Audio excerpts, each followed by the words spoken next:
What up, everybody? Sorry for the delay. You know how it is. I planned to put this out last week, but then the weekend came, hung out with some friends, and time just kind of slipped away for me. And then I wanted to wait, wanted to see how things were shaking up in the wrestling world before I put out this video. Before I continue, heartfelt condolences go out to the Rhodes family. Everyone has said something. I've posted some stuff on Facebook about the passing of Dusty Rhodes. I mean, the legend puts it mildly. Icon's an understatement. The guy's done so much for the business, not just as a performer, but on so many different levels. And he's going to be truly missed, and is being missed as we speak. So yeah, just really shocked to hear that. He was there with his family, which is great. At least, he got to say his goodbyes and whatnot. But yeah, I was shocked to hear it. Now, before I continue with this video, and the topic that you're all aware of, I wanted to bring up some business this weekend, this Saturday, so maybe tonight, tomorrow, maybe later on today, depending on when you see this. Reality Wrestling will be back at the Clear Lake Sports and Recreation Center for Summer Showdown. They're returning after a stint at Comic Palooza, a very successful couple of days of filming, and for us as well as for me, I got to be a part of a panel, storytelling using pro wrestling as a medium. I want to thank John David Guetta and Tex Lone Star for having me be part of that panel. But back to this weekend, or Saturday more importantly, Reality Wrestling, jam-packed show, should be loads of fun. Summer Showdown, very much looking forward to what shakes out of that show. And there's heard rumors of what could potentially go down, and I am intrigued, to say the least, excited to be a part of it. So yeah, I would talk about what's been going on in the wrestling world, what I've seen. I will say this, since the last time that I put out a video, I made some changes to my cable or satellite provider, the package that I was using. I changed and added some channels, and now I pretty much have I have Destination America, and I have El Rey, and so I'm able to see ROH. I'm able to watch Impact Wrestling again. I'm able to watch Lucha Underground. Now there was some stuff on demand, so I actually have like a backlog of stuff. I'm not totally caught up with, like, Ring of Honor. I'm more or less caught up as far as since they debuted on Destination America. TNA, I'm a little bit behind with that one. Lucha Underground, I'm a few episodes behind. New Japan, I'm a few episodes behind. I had been watching that, but they had a marathon not too long ago, so there were some episodes, and I still have some that I have yet to see. I'm caught up with NXT. I'm caught up with Raw and SmackDown, WWE for the most part. So once I get to a semblance of being caught up, I will, maybe I'll talk about it a little bit more. It's just loads of wrestling, lots of wrestling. And I'd like to kind of keep things, to specific topics and whatnot for the time being. Also, I got on Instagram. I have an Instagram account. It's linked to my Facebook, my personal page, not my fan page, but it is linked to my Facebook. And I've made a couple of posts. I'm fairly new to it. Anyone who has me on Facebook knows that I'm not always posting status updates and whatnot. But maybe I can start posting stuff on there, maybe some stuff that's going to be exclusive to the Instagram account for the time being. I'm not sure. It's getting me comfortable with putting out hashtags and whatnot, even though I've done that with some posts in the past. So we'll see. We'll see how it goes. I can thank my girlfriend for giving me the inspiration to even want to post anything on Instagram. She'd always talk about her Instagram and who she was following and whatnot, and then happened to take a picture of her, and that was my first post. Or Anyway, there's a funny story behind that, and maybe I'll share it at some point if anyone asks. But so yeah, so that's what's going on with me. Now, the main topic of this and what spawned it or spurred it or inspired it was the reaction. I had been wanting to do this video or talk about this topic for a little bit, I think since Elimination Chamber.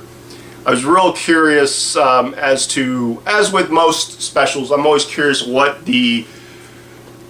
the reaction is going to be within the internet wrestling community as well as within the wrestling business and my friends within it. I'm always curious what people think and how they feel about certain things. And there were a couple of posts on Facebook the day after Elimination Chamber that started to get me thinking about this, about Kevin Owens in particular.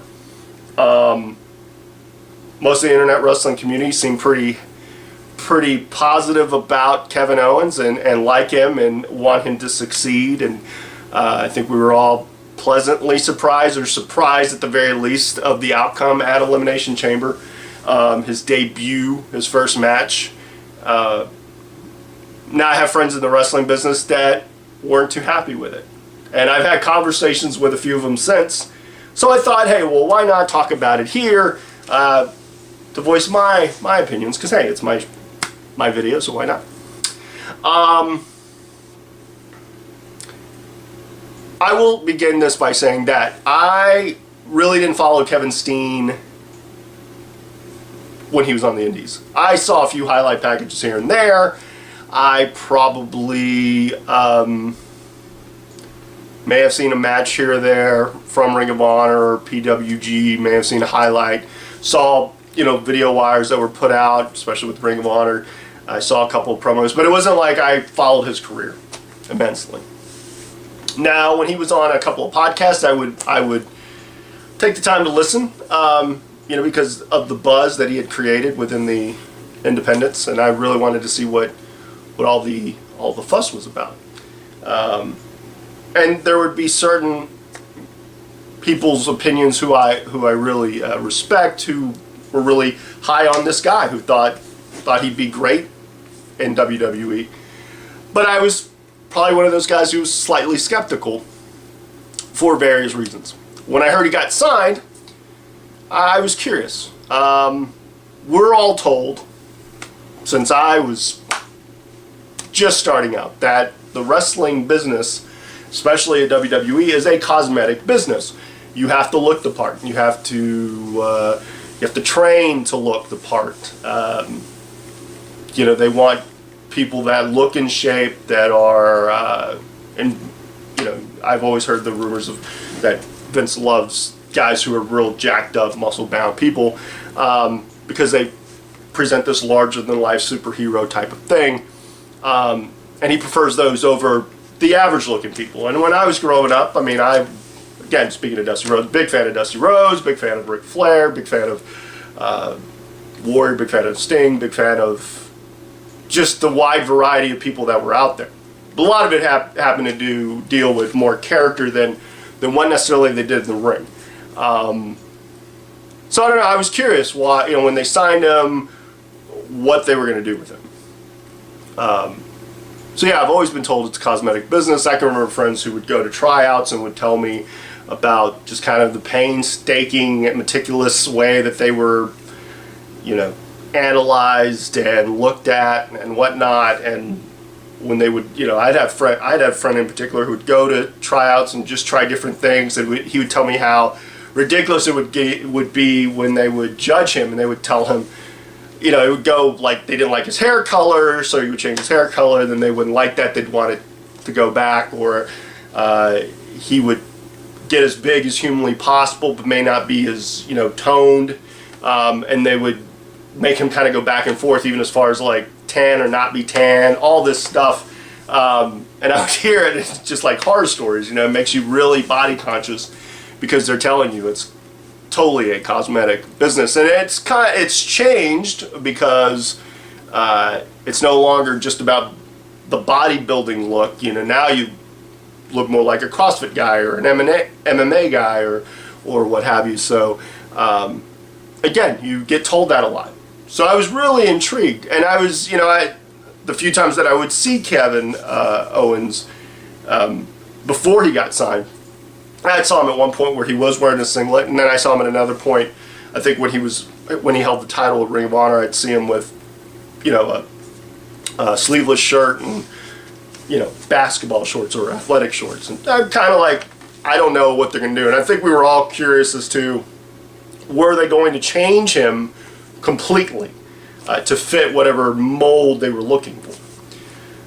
And then I remember listening to Triple H when he was on Stone Cold's podcast and talking about how they weren't looking to change guys. They were looking to see how guys would fit into the WWE system. So I thought, okay, well, let's see what they do. But again, I hadn't seen a whole lot of work of Kevin's. But I was curious. I recall watching the build-up to him, because I watched NXT, you know, weekly, you know, somewhat religiously. It's in my viewing cycle at this point. And watching those first few videos and really being impressed by his promo skills, because they sounded so legit. He blurred that line. And the way they were presenting him was kind of, you know, they talked about his time on the indies, and they talked about the people that he knew and the people that he hung out with, the people that he traveled with. He spoke about it, and the way just, I'm a big promo guy. I consider myself a really solid promo guy.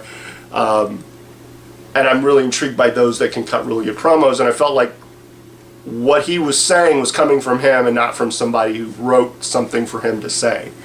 So I was intrigued, but I was curious as to what they were going to do with him, when he comes out and actually wrestles, what he was going to wear, because that was the big thing. Like, what is he going to wear? They're not going to let him. I was like, there's no way they're going to let him wear shorts, you know, athletic shorts and a sleeveless shirt. There's no way.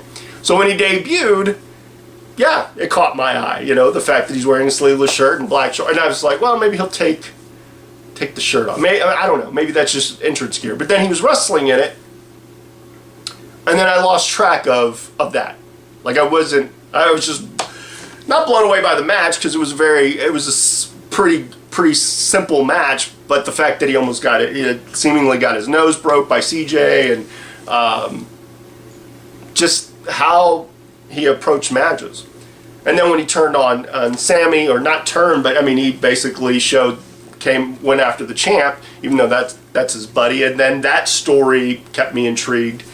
And the match between him and Zayn, where he gets the NXT title, and the way they ended that match, where it was ref stoppage, but the belt changed hands, which I'd never really seen before. I'd seen matches end with ref stoppage, but I'd never seen a title change hands because of that.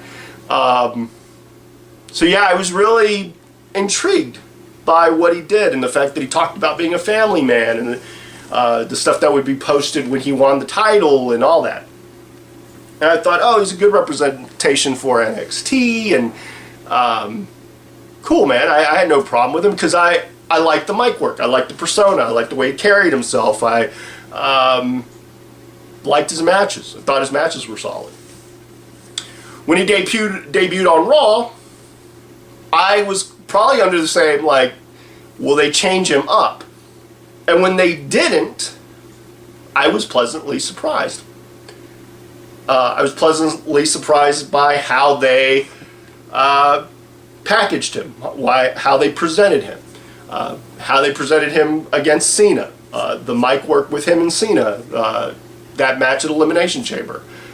I forgot about the gear he wore, because that's another thing. The cosmetic thing's one thing, and then the gear thing's another. And I'm a guy that, through most of my career, a pretty big part of it, I wore pajamas. I wore pajamas because I wanted to stand out. I wanted to be different from everyone else. When I came back after injury, back in 2012, I changed that because I wanted to wear the trunks and the kick pads, and I wanted to show I could be the example and not necessarily wear the pajamas, and I'd have people that would tell me that they miss the pajamas. I have people to this day who tell me they miss the pajamas. And I'd wear them here and there. I remember after a couple of shows working with Book back in 2007, being told by my friend Marty, because at that point I was wearing trunks and kick pads and whatnot, he would ask, they call you Sexy Steve DeMarco, but what's sexy about what you're wearing? And so I wanted to go back to the pajamas because I had some success in those pajamas. So part of it was body issues, the way I viewed myself, and part of it was I wanted to stand out.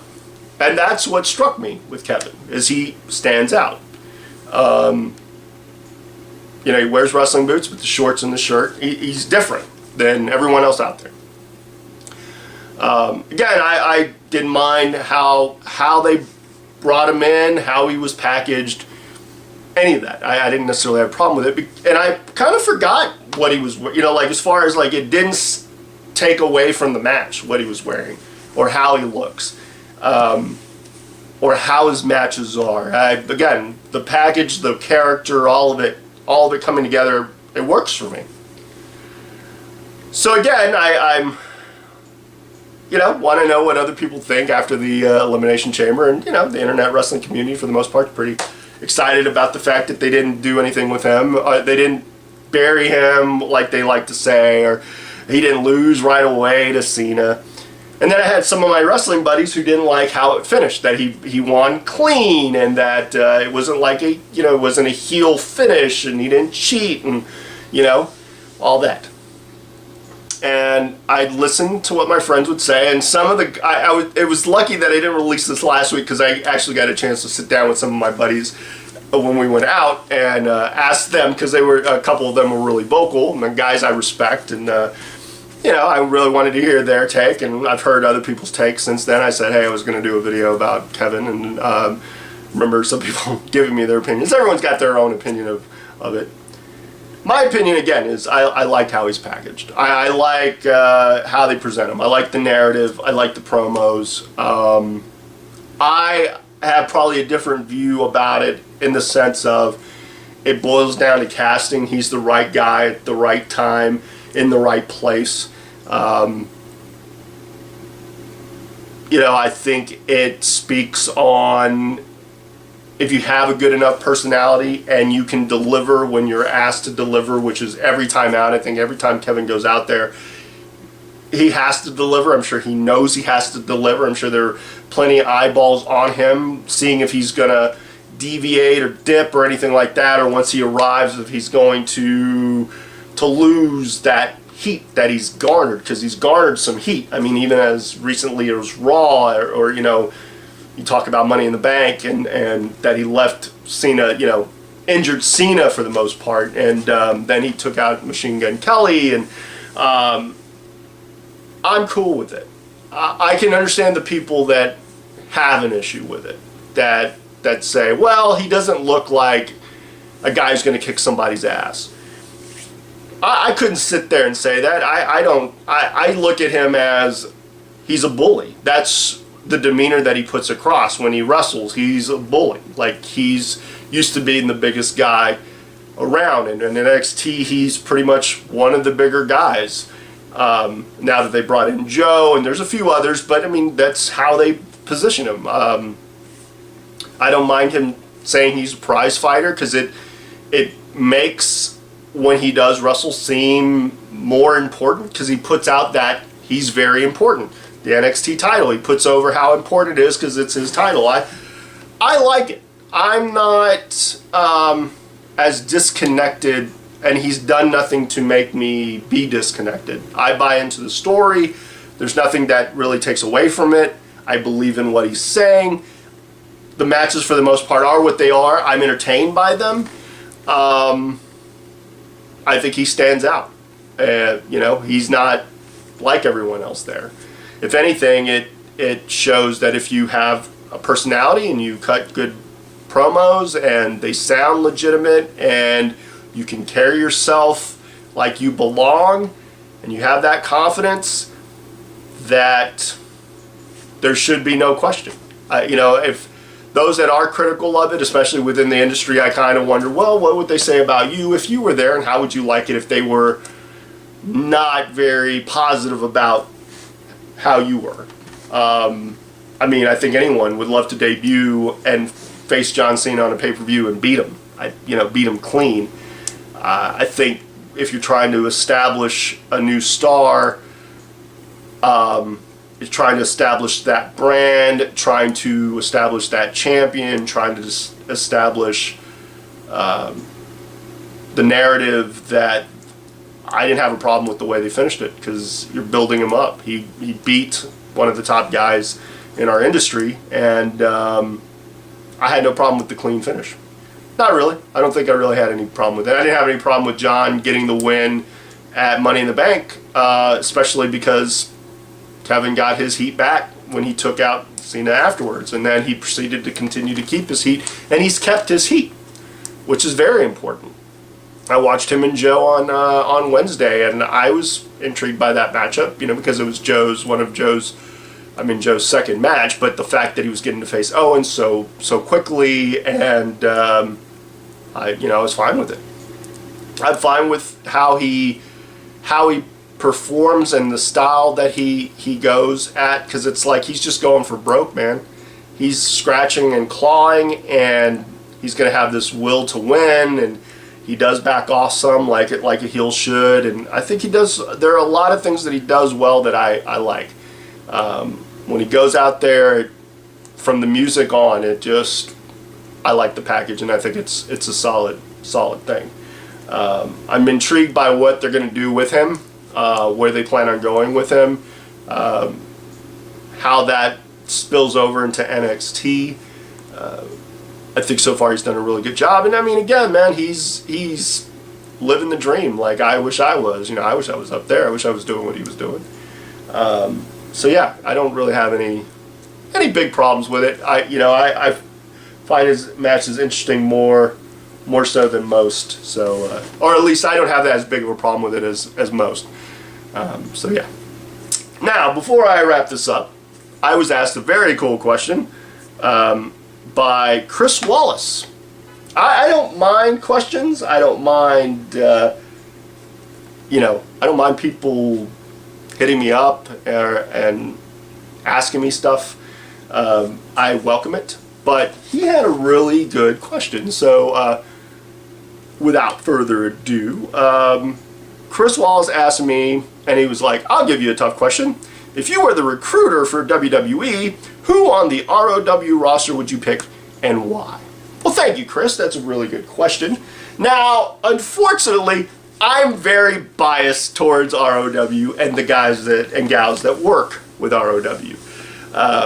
I will say that I wish all of them could get recruited, or at least get a look, if for no other reason than to further add more legitimacy to Booker T's wrestling school, to put more eyes on our product, and I think there are eyes on the product. I look at reality wrestling as a good place for anyone who wants to be trained because of some of the stuff that we do, and more importantly, some of the people that we have that are there. You got a guy like you got Booker T for starters. I mean, that's a huge deal. You have Booker T, you have Stevie Ray, we've got Bruce Pritchard. I mean, the wealth of knowledge between those three guys,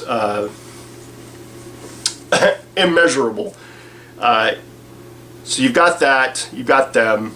The way we film the shows, we are working like a TV product, so that's invaluable, I think, as far as we want to train the guys and gals that work for us to work for the camera, or remember that where the cameras are, where they're going to be, the roamers and all that. Not that so that you have to work towards them, but that it becomes second nature, and they're not trying to catch you and spot you. Just kind of know where to go with it. I think it's, like I said, very valuable way of teaching things, to be prepared for the television. And I know when I'm there, I work with them as far as character development and promos and just trying to get people more comfortable with those aspects. So again, I'd be a little more biased. My list is going to be fairly large. I would say anyone who's been with Booker or with Reality Wrestling for a time and has trained under him and worked with Bruce and worked with Stevie, you know, they're going to have a step up over most anyone else because of how we work television, and I think that's paramount if you're trying to get to WWE. Now the thing is that no one's going to go right to WWE. No one's going to debut on WWE television right out the bat. I mean, if Samoa Joe's not going to debut on WWE television his first day with the company or relatively quickly, everyone's going through NXT. NXT is, you know, a great brand, and it's really expanding, and I like what they do, and I like their show and all that. So here's kind of somewhat a short list, but it's going to be numerous, and I'll try to explain why. So if I was a recruiter, who would I try to bring in at least for a tryout? And I watched the Tough Enough special not too long ago, and that tryout, man, it's 2 or 3 days of just attrition. And if you could get through it, man, then you deserve to get to the next level. But so yeah, first and foremost, I would say Abel Andrew Jackson. Kind of a no-brainer. Anyone who's seen Abel perform, whether it be in the ring or the promos that he does, the Abel Andrew Jackson character, I'll be very honest, I've liked it since he's really embraced it. Abel's put in the time. He's worked the indies. He's put in a lot of years. He's one of the head trainers at Reality Wrestling. He's got his promos are some of the more entertaining ones. He's got, you know, he looks the part. He carries himself well. He's mature. I think he'd fit in great with at least NXT, and I think the Abel Andrew Jackson character would fit really well. Another person is Q, Mysterious Q. Now he's going through a bit of a transformation, and as people will see that, I'm not giving away too many spoilers. You go to the live shows, you see them, watch it on YouTube, you'll start to see what I'm speaking of. Q has very few holes in his game from an athletic or agility standpoint. I think there's very little in the ring that he cannot do. He is capable. When he's motivated and on his game, he is the epitome of a world-class athlete. I would put him in the ring against anybody in any company, and I think he would do phenomenal business with them. Same thing with Abel, but with Q. Now, the one aspect of Q's skill set that would need to be stepped up would be his promos. Only because, but that's the thing, you go to NXT, they're going to teach you that stuff. You can only get better. But he's got a good foundation, and I think he would make a great addition. Say Rex Andrews is another one. I think he's got a tremendous upside. His in-ring work is solid, beyond solid. I enjoy his in-ring work. He's got to find himself, like a lot of people. He went through an identity change not too long, and sometimes that can plague a character, you know, can plague a talent, but he's working through it, and I wish him luck in India. He'll be in India for a few months with Kali School opening up, so that's just going to give him loads of experience. And I mean, if you're the head trainer of a school and it's a school with Kali's name on it, and you're going to a different country, then that bodes well for you. So I wish him luck there. Safe travels, Rex. But I think he'd be a great guy as well. Another one's Gustavo Mendoza. If for no other reason, his mind for this business. He's one of the most intellectual, thoughtful guys here. His promos are second to none. The way he presents it, man, the camera loves him. He's got a great personality. It comes through in his promos. His ring work's solid. He's got great instincts. And if nothing else, man, behind the scenes, a guy that really understands the business and understands kind of the nuanced stuff that, you know, he's been with Book since the start of his career, so, you know, he's definitely a solid guy. Ryan Davidson, another guy, without question, who should have a contract. I don't know why he doesn't have a contract. He's a great talker, got great ability, great size. It just goes without saying. I think that guy could do wonders in a WWE ring, let alone NXT. I think there's very few that could out-talk him, outwork him. He's the total package in my eyes. Another one, who's not really part of reality wrestling, but he is the current champion, Fallah Bahh. I have been blown away by his persona and what he does in the ring and how he carries himself and his persona. I am just blown away by it. I think he's a fine addition to reality wrestling, and I think he'd be a fine addition to NXT. Speaking of guys who are not necessarily within the ranks of reality wrestling, but guys that I'm impressed with, another one is Mario Bocata, or Bocata. His promos, man, wow, intense. He's got a presence about him when he comes out, which is paramount for anybody. I mean, I tell anyone, it starts from the moment you step foot through the curtain and that crowd sees you, and it continues until you walk to the back. And then if we're filming or whatnot, it continues there. But he is, without a doubt, a guy that I'm very impressed by. Alex Reigns is another one. I'm impressed with him. He's got good size. I like what he does in his matches. I'd like to hear more promo work from him. But how he's portrayed on reality wrestling, I think it really would work well. Plus he's a trainer on the side. That's his primary means of money, and so he takes good care of himself. He's mindful of what it takes to build your body and whatnot. So he'd be another one. I would look at probably the Lockharts or even the Heavenly Bodies. I think tag teams, especially at anywhere. But NXT, where tag teams could probably get could step on some solid ground. I think they would both. All four guys are very talented. I'm really become impressed since the Lockharts have broken up, especially with I'm really a big fan of what Andrew's doing as of late. Saw him at Comic Palooza, kind of saw the character, really started to see it gain some legs and pick up some steam. I really like his mannerisms.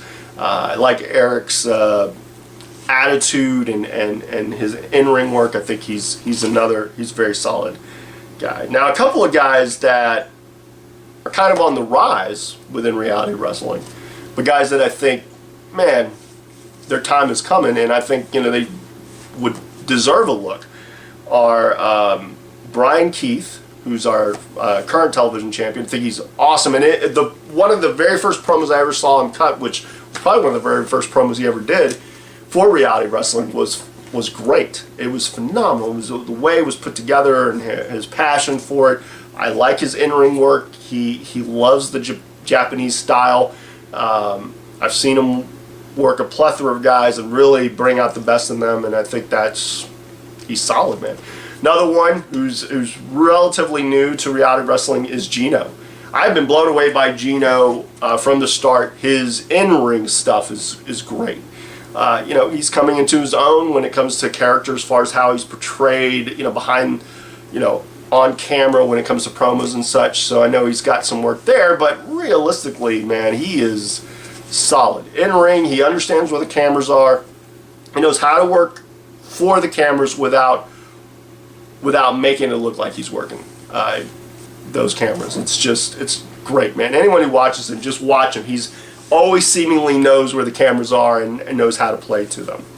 Now, I'd be remiss if I didn't talk about some of the ladies of reality wrestling, because we have some who are pretty solid. I like Cinema, got a great look. Being a fitness, a fitness contestant, and one who trains diligently, she looks the part. I think she's got a great personality. I think she'd be a great addition.